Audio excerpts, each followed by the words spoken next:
Audio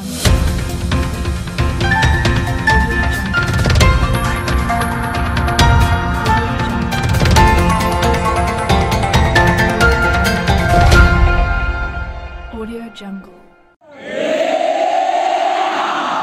Dan Rindam 9 Udayana Kolonel Infanteri Wirawan Eko PSEMH secara resmi membuka pendidikan pertama Tamtama atau Diktama TNI AD Gelombang 1 tahun anggaran 2024 di lapangan hitam Chandra di Muka secerta Rindam 9 Udayana dengan jumlah siswa 176 orang pada Sabtu pagi. Setelah menjalani berbagai seleksi penerimaan calon Tamtama TNI AD, akhirnya terpilih sejumlah 176 orang terbaik yang dinyatakan lulus seleksi dan selanjutnya mengikuti pendidikan pertama Tamtama atau Diktama TNI AD Gelombang 1 tahun anggaran 2024. Kegiatan pembukaan pendidikan ditandai dengan penyematan tanda siswa oleh Danrindam 9 Udayana Kolonel Infanteri Wirawan Eko P yang juga selaku inspektur upacara terhadap perwakilan siswa yang mengikuti pendidikan.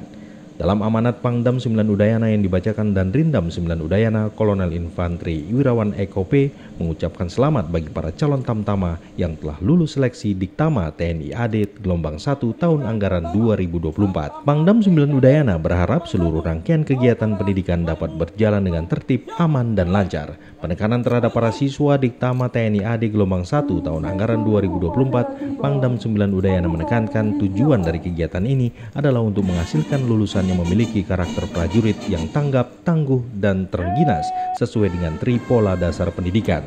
Usai kegiatan saat dikonfirmasi RRI Singaraja dan Rindam 9 Udayana Kolonel Infanteri Wirawan Eko P mengatakan outputnya dari kegiatan ini diharapkan akan menghasilkan seorang prajurit yang siap melaksanakan tugas.